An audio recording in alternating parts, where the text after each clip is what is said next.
Okay, we're here with the coach. We'll go straight to questions. We'll start here on the second row. Mike, Tyler Shaw with KBTX and Bryan College Station. I want to ask you about bringing Marcel. It's been 7 years since there's been a Texas A&M quarterback at SEC Media Days. Just him representing A&M, and then his confidence. He had a remark earlier saying how he believes he's one of the best in the nation. Yeah, I think obviously he's established himself not only as our quarterback but as the leader of our program, and received more votes for captain this year than anybody else on our roster. And so I think he's earned the right to be here, and I think that's what we've tried to make SEC Media Day about, is guys in our program who have earned the opportunity to be here. And so we didn't want to rush him here last year, but I think at this point he's established himself as a guy that deserves this opportunity. Right side, second row. Alex Miller with the Bryan College Station Eagles. Sticking with Marcel, I'm just curious, as someone who gets to spend day to day with him, what's maybe something people don't realize about him that you get to see on a regular basis? Yeah, I think probably how well he's handled being the starting quarterback at Texas A&M. From there's a stature that comes with that in the Bryan College Station area, and I think he's remained very humble. I think he's given an awful lot back to the Bryan College Station community. I think he still conducts himself in the same way that he always has, and I think over the years we've seen success change people a little bit in college football, and I think it's great to see him stay grounded, stay humble, and continue to work every day. Left side, second row, then pass it forward. Leo Haggerty, Amped Up Sports Draft Nation here in Tampa. Coach, you want everybody to get better year to year, but which one or two players on each side of the ball really have to have great seasons for you to be successful? Oh, it's probably a challenging question. I think, we want to develop across every unit, every position. I think singling out people this time of year is probably not the right arena to live in, but I think we're excited that we've got a lot of internal competition. I think that's one of the things that we really strive for in our program, is to make sure that there's a lot of position battles going on in fall camp, and I think that helps elevate the play of everybody. First row, and then pass it to the aisle behind you. Yeah, Coach, I talked to Marcel about not having Coach Klein anymore and that transition, and he says a lot of the similar things but different verbiage. What have you seen with the transition without Coach Klein and getting this new regime with the offensive staff? Yeah, obviously ton of respect for what Coach Klein did with us, and he did a phenomenal job laying the foundation for our offense. But I also think one of the things now that we've kind of gotten into is having a dedicated quarterback coach that's not running the offense, and I think that's been really, really good for not only Marcel but all of our quarterbacks. And I think the ability to kind of just spend the entire day, Coach Lynch, focusing on Marcel's development and what he can do today to take the step forward, and not have to be concerned about the culture of the offense and scripting and meetings and all of the things that go on the plate of an offensive coordinator, I think has really been a unique transition that's been very helpful for Marcel. Front row in the end. Donovan Bridgeford, TXA and 24 News. Coach, can you tell us about KJ Edwards' progress this offseason, and if we can expect to see him in action this season? Yeah, I think he's progressing really well for a young kid. I think he's getting stronger. I think he's getting more comfortable with our system. Obviously has the ability to be a really, really dynamic playmaker. I think you saw that a lot from him in high school. And so, we're excited to see him come out in camp and compete for the opportunity to earn some opportunities this fall. On the aisle, second row, then pass it over. Hey, Coach, Cameron Lejeune, WAK out of Montgomery, Alabama. This will be your third season as a head coach with Texas A&M, but this will be the first year that you will be coaching against Alabama. Can you just talk about what intrigues you most about that matchup, coaching against Kalen DeBoer? Yeah, I think obviously a historic program for sure. I was fortunate to be in Tuscaloosa a couple times when I was the defensive coordinator at A&M. It's a great atmosphere. It's a great environment. The last time I was there was during COVID, so we didn't get the full taste of it. But, obviously it'll be a primetime matchup between two really, really strong programs in this league. And, it's a competition and excitement that we're excited for. Front row. Yeah, Barry Trammell with the Tulsa World. Pete Golding just told us that he said in a meeting with the CFP people when they told him that where games played don't matter in the SEC. They just look at wins and losses and don't care if it's a road or home situation. Were you in that meeting, and do you remember it that way, and what do you think of that? That's news to me, and it seems nonsense. Thanks, Pete.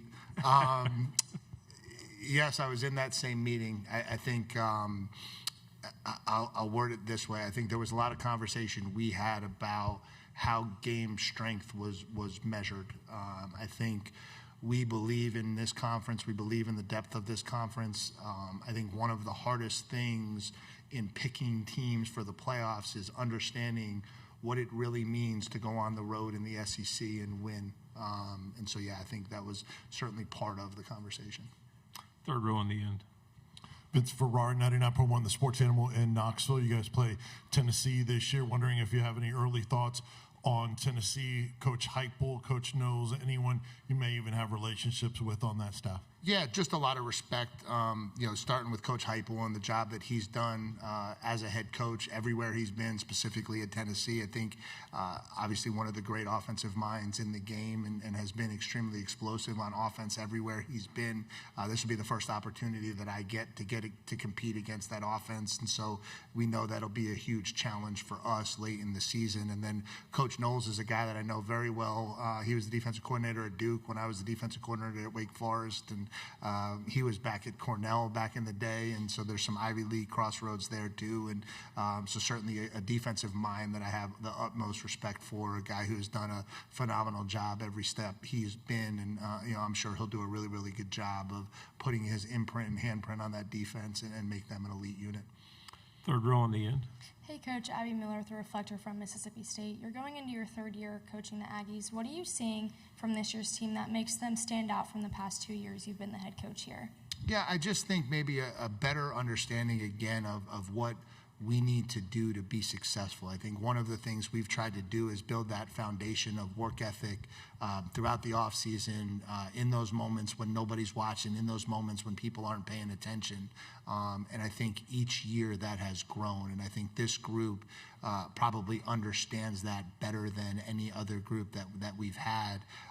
We've got some guys who now have been in our system for 3 years. They know what it's all about. And so I just think that work ethic and that commitment to being great is probably at a level a little bit higher than it's ever been.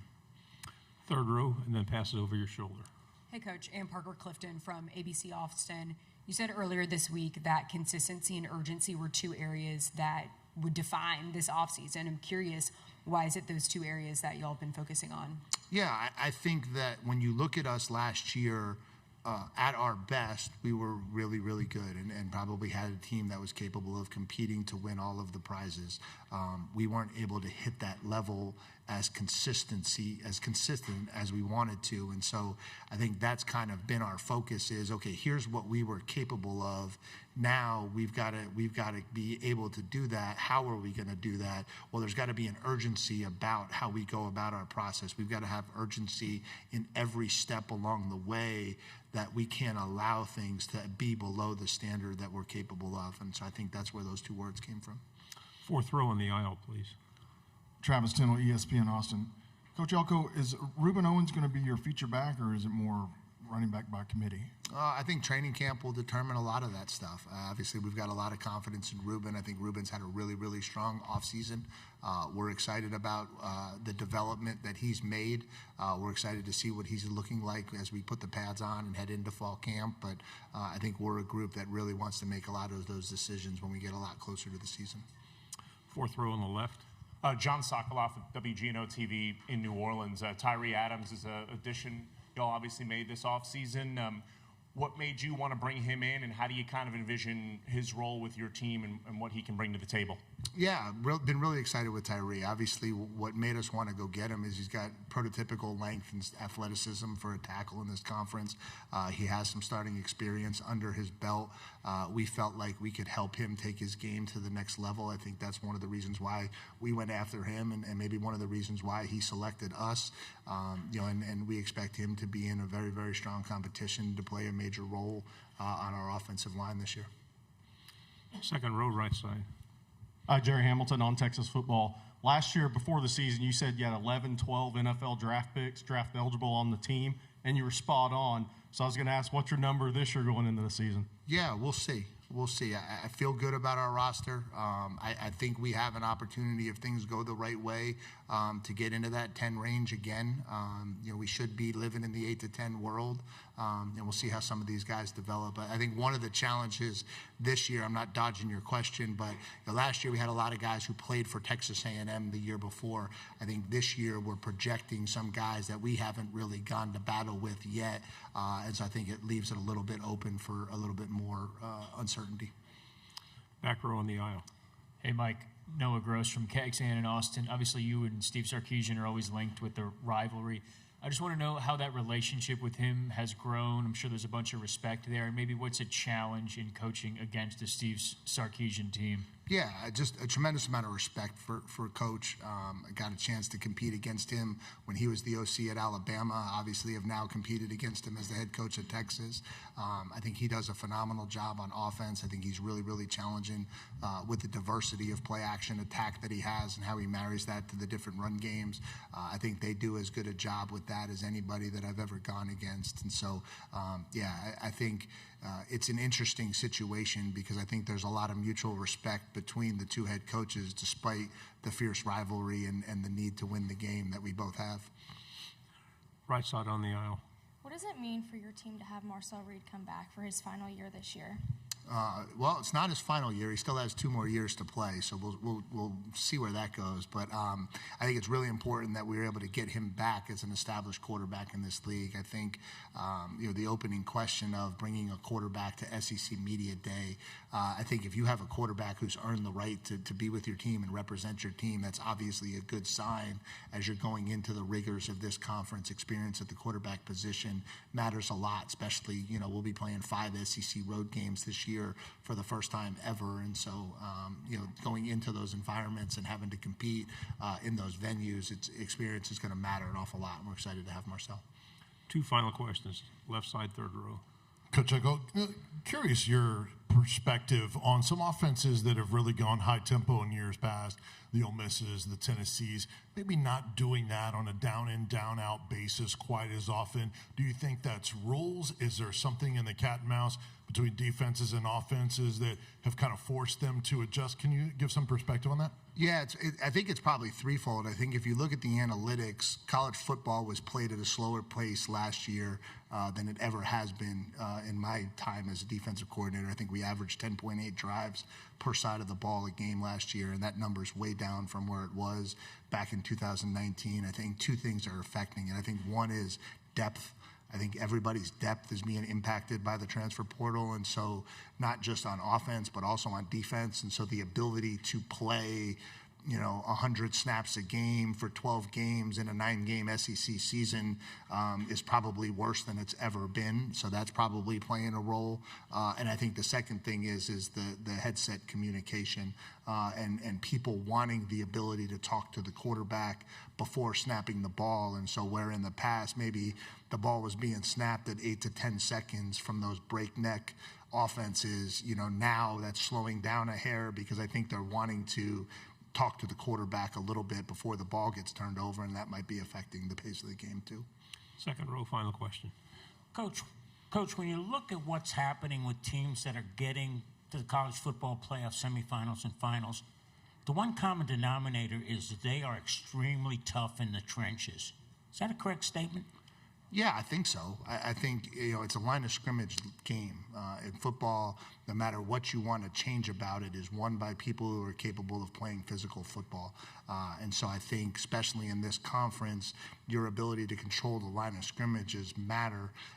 And now when you talk about having to not just win 1 game or 2 games, but sometimes having to win 3 or 4, the line of scrimmage and your ability to control it is going to give you a much bigger margin for success in trying to earn your way through a playoff run.